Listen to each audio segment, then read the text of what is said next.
የዘበነን ቪዲዮ እስቲ በንጽጽር ላቅርብላችሁ።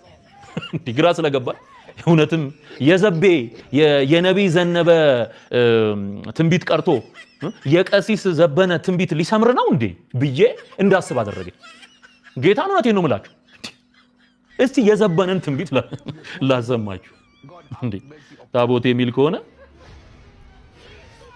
ትንቢት አይደለም የምናገረው፣ የሚሆነውን ስለማየው ነው የምነግራችሁ።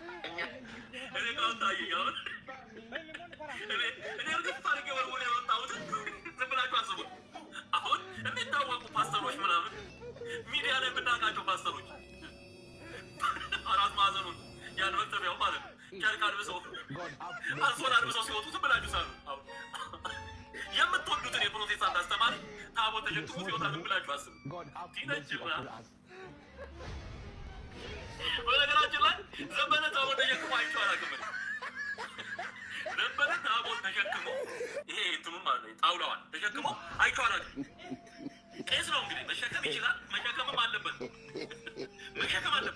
እና አሁን ስታስበው በቃ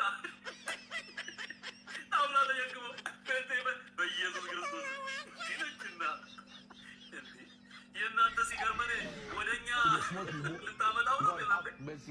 ጫወታህን በልክ አድርገው እንጂ ቀልድህን በልክ አድርገው እንጂ። ይሄንን ቪዲዮ የሰራሁት ቆይቷል፣ አመት ምናምን ይሆነዋል ይመስለኛል፣ ከአመት በፊት ነው። እና ምን አለበሉኝ የፕሮቴስታንት ፓስተሮች እና አብያተ ክርስቲያናት ውስጥ ታቦት ይገባል ወደፊት ብሎ ዘቤ የቀለደው ቀልድ የሱን ያቀረብኩበት ክፍል ነው። ይሄ ትንቢት ይቀድሞ ለነገር ማለት ይሄ ነገሩ ከመሆኑ በፊት ትንቢት ይቀድማል ማለት ነው። ስለዚህ አሁን ሳየው ዘበነ የተናገራት ነገር ታቦቴ በሚል መንፈስ እየተገለጠች ነው ያለችው። ታቦቴ እሺ፣ እሱ የተናገረውን ደግሞ ላሰማችሁ። ከዚህ በፊት ማርያም ብለው ይጠራሉ ታያላችሁ። በቅርብ ጊዜ ውስጥ ብዬ ከ15 ዓመት በፊት ጀምሬ የምነግራችሁ ነገር ነበር። በትክክል እሱ ሆኖ ታውቃላችሁ። እንዳልኳችሁ ትንቢት አይደለም፣ አሰራራቸውን ስለማውቀው ነው። ከ15 ዓመት በፊት እንግዲህ የታቦት ንግድ ከቀነሰበት ንገረኝ። ማርያም ይላሉ ብዬ ከ15 ዓመት በፊት ታውቃላችሁ። እንዳልኳችሁ ትንቢት አይደለም። አያችሁ፣ እስቲ እንቀጥለው። አረጉትን ስለማውቀው ነው። ከዚህ በፊት ማርያም ብለው ይጠራሉ ታያላችሁ። በቅርብ ጊዜ ውስጥ ብዬ ከ15 ዓመት ይሄው ሆኗል። ምኑ ነው የሆነው? ጴንጤ ትናንትና አይተታቃለ ወይም ደግሞ ማርያም እያለ ሚሊዮን የደረሰው ጴንጤ ግን በዚህ ቪዲዮ ላይ ዘበነ ጴንጤ ታቦት ያስገባል ብሎ ሲቀላምድ የነበረውን ነገር ነው ያቀረብኩት። እንግዲህ ማቀርብላችሁ ማስረጃ ኤቪደንስ ከዚህ በፊት በራሳቸው ኦፊሻል ቻናል ላይ የተለቀቀ ነው። የነሱ አይደለም እንዳትሉ የነሱ ድምጽ ነው፣ የነሱ ምስል ነው። የሚያምኑበትን ነገር ነው የተናገሩት። ስለዚህ ዘቤ የተናገረው ነገር እና አሁን ዘኔ የሚናገረው ነገር ተገናኘ ማለት ነው። ስለዚህ ታቦት ይገባል ብሎ ዘቤ የተናገረው ነገር እንደው በእውነት የነሱ ነብይ እየተባለ የሚጠራ በመጽሐፍ ቅዱስ ውስጥ አለ። ነቢያት የነበሯቸው አህዛብ እንደነበሩ ጳውሎስ ይናገራል። እና ታቦቴ ሲል ስሙት። አሁን እሱ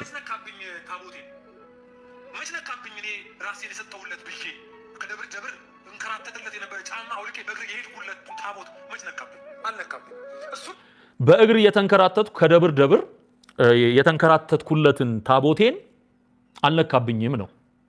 ባይዘወይ ታቦትህን ካልነካብህ አትድንም።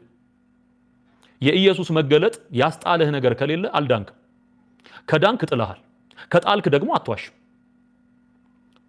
ኢየሱስ የራሱ መገለጥና የራሱ መምጣት የሱ የቃሉ ብርሃን ሲያገኘን መለወጣችን የሚታወቀው በምንጥለውና በምንሸሸው ነገር ነው።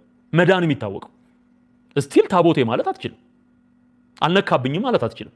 የሱ መገለጥ ያስጣለህ ነገር ስላለ ጳውሎስን የሚያክል ሐዋርያ የተገለጠለት የክርስቶስ ብርሃን ማንነቱን ስለለወጠው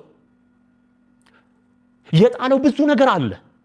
ሁሉንም ነገር እንደ ጉድፍ ነው የሚለው፣ እንደ ጉድፍ እቆጥራለሁ። ጥቅም የሚባለውን ነገር እንኳን እንደ ጉድፍ እቆጥራለሁ።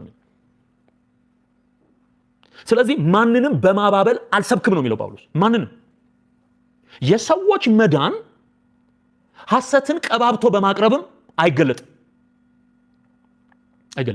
ቀባብቶ እውነት እንደወረደ ነው። እውነት አይቀባባም። በነገራችን ላይ ፍቅር ያለ እውነት አይሰራም፣ እውነትም ያለ ፍቅር አይሰራም። ስለዚህ መሆን ያለበት ምንድነው?